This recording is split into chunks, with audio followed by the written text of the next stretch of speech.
আর যদি কোনো ব্যক্তি খালেস তওবা করে রব্বুল আলামিন আমি বুঝি নাই, আমি জানি না, শয়তানের ধোঁকায় পড়ে গুনাহ করে বসছি, আল্লাহ অতীত জীবনে রোজা রাখি নাই, আল্লাহ তারাবি নামাজ পড়ি নাই, রমজান মাসে দান খয়রাত করি নাই, রমজান মাসে কোরআন তেলাওয়াত করি নাই, আমি রমজান মাসে অনেক গুনাহ করছি গো মালিক। আজ সামনে রমজান মাস, আমি আর জীবনে রোজা ছাড়বো না, আমি তারাবি নামাজ পড়বো, কোরআন তেলাওয়াত করবো, কবরের হক নষ্ট করব না। এইটা যে নিয়ত করলেন, রব্বুল আলামিন বলেন বান্দারে তুমি যে নিয়ত করছো, নিয়তের বদলে আমি তোমার আমলনামায় অতীত জীবনের গুনাহ যে করে তুমি অনুতপ্ত হইছো, তোমার চোখ দিয়া পানি ছাড়ছো, রব্বুল আলামিন বলেন বান্দা আমি তোমার ওই গুনাহগুলিকে নেকির দ্বারা পরিবর্তন করে দিলাম। এরকম কোন দয়ালু মানুষ আছে? আপনি ভুল করছেন, ভুল করার পরে অনুতপ্ত হইছেন, তার কাছে বলছেন ভাই আমি গুনাহ করছি, হ্যাঁ আমি এটা ভুল করছি, আমারে মাফ করে দেন। প্রথম স্বীকার হন নাই, পরে স্বীকার হইছেন, তাহলে দেখবেন এই দুর্বল জায়গায় আঘাত করে আপনি যতটুকু করেন নাই তার সাথে বেশি আপনার লাঞ্ছিত করবে। বুঝেন আমার কথা? বুঝছেন? আর আল্লাহ তাআলা বলেন বান্দা তুমি ভুল করে গুনাহ করছো, আর তুমি কি করছো? অনুতপ্ত হইছো, আল্লাহ আমার জীবনে ভুল হয়েছে, আমি আর করব না। আল্লাহ তাআলা বলেন বান্দা যাও তোমার গুনাহগুলিকে মাফ করে দিয়া এই গুনার পরিমাণে আমি তোমার সওয়াব দিয়ে দিলাম। এর চাইতে বড় দয়ালু কেউ আছে? আছে না? আল্লাহ তাআলা বড় মেহেরবানি করে আমাদেরকে বানাইছেন, কত সুন্দর করে বানাইছেন। একবার চিন্তা করি, একবার কি চিন্তা করছি, আমারে গরু বানাইতে পারতো, ছাগল বানাইতে পারতো, ভেড়া বানাইতে পারতো, শূকর বানাইতে পারতো, কুকুর বানাইতে পারতো। আল্লাহ তাআলা তা না বানায় আমার আশরাফুল মাখলুকাত বানাইছেন। আমি আমার মুখ দিয়ে আল্লাহ বলে ডাক দেই, আল্লাহ তুমি আমারে বানাইছো। শুধু তাই নয়, আল্লাহ তাআলা আমার ইহুদির ঘরে জন্ম দিতে পারত, খ্রিস্টানের ঘরে জন্ম দিতে পারত, বৌদ্ধর ঘরে জন্ম দিতে পারত, নাস্তিকের ঘরে জন্ম দিতে পারত, হিন্দুর ঘরে জন্ম দিতে পারত, মালির ঘরে জন্ম দিতে পারত, যারা আল্লাহরে অস্বীকার করে তাদের ঘরে জন্ম দিতে পারতো। তা না করে আল্লাহ তাআলা আমাকে মুসলমানের ঘরে জন্ম দিছে। আমি কোনোদিন আল্লাহ তাআলার দরবারে দোয়া করি নাই, রুহের জগতেও দোয়া করি নাই, দুনিয়াতে আইসাও দোয়া করি নাই। আমার পাশের একজন মানুষ মুশরিক, মূর্তি পূজা করে, আগুন পূজা করে, গাবি পূজা করে, গাছ পূজা করে, আর আমি আল্লাহ তাআলার কুদরত ভাই মসজিদে যায় সেজদা করি।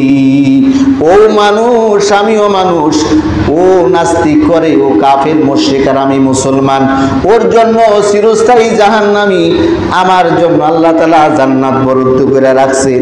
একবার কি এটার শুকরিয়া আদায় করি? আমার দ্বারা কি শুকরিয়া হয়? হ্যাঁ, আমরা কি শুকরিয়া আদায় করি? আল্লাহ তাআলা যদি আমারে মুশরিকের ঘরে জন্ম দিত, আমার কি অবস্থা হইতে বলেন? হ্যাঁ, এই যে রমজান মাস, গুনাহ মাফের মাস, সওয়াবের মাস, রহমতের মাস, বরকতের মাস, মাগফিরাতের মাস। ভাই রমজান মাস আসলে রব্বুল আলামিন সমস্ত কবর আযাবগুলা মাফ করে দেয়, জাহান্নামের দরজাগুলা বন্ধ করে দেয়, জান্নাতের দরজাগুলা খুলে দেয়। যারা মাইয়া, যারা কবরে শুয়ে আছে, তারা শুধু আফসোস করে কখন রমজান মাস আসবে, কখন আমি একটু নাজাত পাবো। জাহান্নামের যাত্রীরা শুধুমাত্র রমজানের অপেক্ষায় থাকে। আল্লাহ তুমি তারাদের রমজানুল মুবারক আইনা দাও। রমজান মাসে তোমার বরকত আর মেহেরবানির কারণে তুমি আমাদের আযাবগুলো তুমি মাফ করে দাও। আল্লাহ তুমি আমাকে তাড়াতাড়ি রমজান আইনা দাও। রমজান মাসে কবর আযাব মাফ করে দেয় আল্লাহ তাআলা, জান্নাতের দরজাগুলো খুলে দেয়, জাহান্নামের দরজাগুলো বন্ধ করে দেয়। আমরা একবার চিন্তাও করি না, একবার চিন্তাও করি না। আমরা একবার চিন্তা করি না যে আল্লাহ তাআলা এত মেহেরবান যে রব্বুল আলামিন জাহান্নামের দরজাগুলা বন্ধ করে দেয়, জান্নাতের দরজাগুলা খুলে দেয়। হ্যাঁ, তারা রমজানের অপেক্ষায় থাকে, মাইয়াত রমজানের অপেক্ষায় থাকে, আর আমরা দুনিয়াতে জীবিত থাইকা আমরা রমজানের জন্য প্রস্তুত নিতে পারি না। আল্লাহ মাফ করো। রমজান মাসে আমরা যারা এখানে আছি কোরআন তেলাওয়াত করবো তো ইনশাআল্লাহ, তারাবি নামাজ পড়বো ইনশাআল্লাহ, আমরা 5 ওয়াক্ত নামাজ জামাতের সাথে পড়ব। আপনি একবার আপনার দিলে হাত দেন, এই মসজিদে গত জমায় গত বছর কত মানুষ রোজা রাখছে, কত মানুষ নামাজ পড়ছে, আজকে তারা আসতে পারে নাই।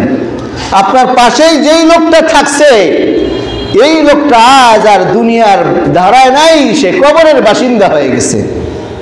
চাঁদ না বদলাত, সূরজ না বদলাত, चाँद न बदलत, सूरज न बदलत, न बदलत आसमां, कितना बदल गया इंसान, कितना बदल गया इंसान।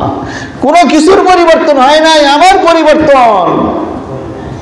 দেখতে দেখতে চুলগুলা পাইকা গেল, ভুরুগুলা পাইকা গেল, চোখের দৃষ্টি শক্তি আস্তে আস্তে শেষ হয়ে যাচ্ছে, শ্রবণ শক্তি শেষ হয়ে যাচ্ছে। হ্যাঁ, আমার দাঁতগুলা পড়ে গেল, আস্তে আস্তে আমি কবরের বাসিন্দা হয়ে যাচ্ছি। কোন দিন আজরাইল এসে আমারে খাপ করে ধরে ফেলে একবার চিন্তা করি না, একবার চিন্তাও করি না। গত রমজান চলে গেছে, রোজা রাখি নাই, তারাবি নামাজ পড়ি নাই, কোনোদিন দান খয়রাত করি নাই। সামনে রমজান, নিয়ত করার দরকার, নিয়ত করার দরকার। রমজান মাসে আমি পুরা রমজান আমি ইবাদত করব, পুরা রমজান দান খয়রাত করব, পুরা রমজান তেলাওয়াত করব, পুরা রমজান আমি আওয়াবিল ইশরাক আমি নফল নামাজগুলি পড়ব। পারবো তো ইনশাআল্লাহ? পারবো তো ইনশাআল্লাহ। রমজান মাসে 1 টাকা দান করবেন। কয় টাকা? 1 টাকা দান করবেন। 1 টাকার বদলে আল্লাহ তাআলা 700 গুণ পর্যন্ত বাড়ায় দিবেন।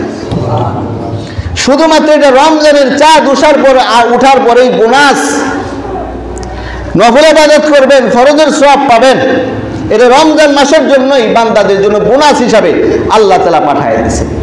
হ্যাঁ, রমজান মাসে দান খয়রাত বেশি করা, পকেটে যা আছে বেশি করে দেওয়া। পারবেন তো ইনশাআল্লাহ? বড় কষ্ট লাগে, নিচতলা ভরে যায়, বারিন্দা ভরে যায়, উপরে ভরে যায়, মুসল্লি দ্বারা ভরে যায়। মসজিদে যদি প্রতিটা মুসল্লি 10 টাকা করে দেয়, তারপরেও 5,000 টাকার উপরে প্রতি জমাতে ওঠার কথা। টাকা ওঠে 1200, 1500, 1800, 2000। আমাদের উপরে, আমাদের আগে যারা কবরে চলে গেছে, একটা মানুষ বলেন কবরে টাকার বুঝকা নিয়ে গেছে? নিয়ে গেছে কেউ? বুঝে না আমার কথা? নিয়ে গেছে।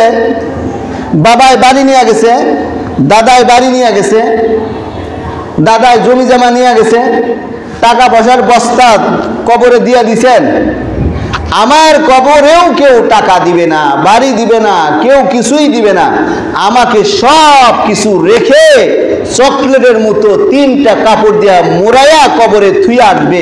কেউ আমার কবরের পাশে দাঁড়ানোর সময়ও পাবে না।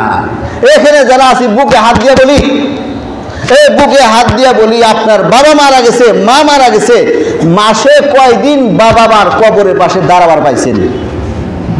বলেন, বুকে হাত দিয়া বলেন। আমি প্রতিদিন বাবার কবরের পাশে দাঁড়াই, মার কবরের পাশে দাঁড়াই, সপ্তাহ পরে একদিন দাঁড়াই, বছরে একদিন দাঁড়াই।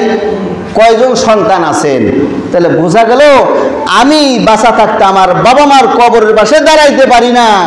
আমি মারা গেলেও আমার সন্তান আমার কবরের পাশে দাঁড়ানোর সুযোগ, সময় নাই। সময় তো নেই, আমারই সময় নাই। আমার সন্তানের সময় কেমনে হয়? আগে সন্তান বাবারে ঘাট ধাক্কা দিয়ে, এরকম ইতিহাস পাওয়া যায় নাই। এখন জবাই করে, মারে ঘাট ধাক্কা দিয়ে বাড়ি করে দেয়। কবরের পাশে তো দাঁড়ানোর দূরস্থান।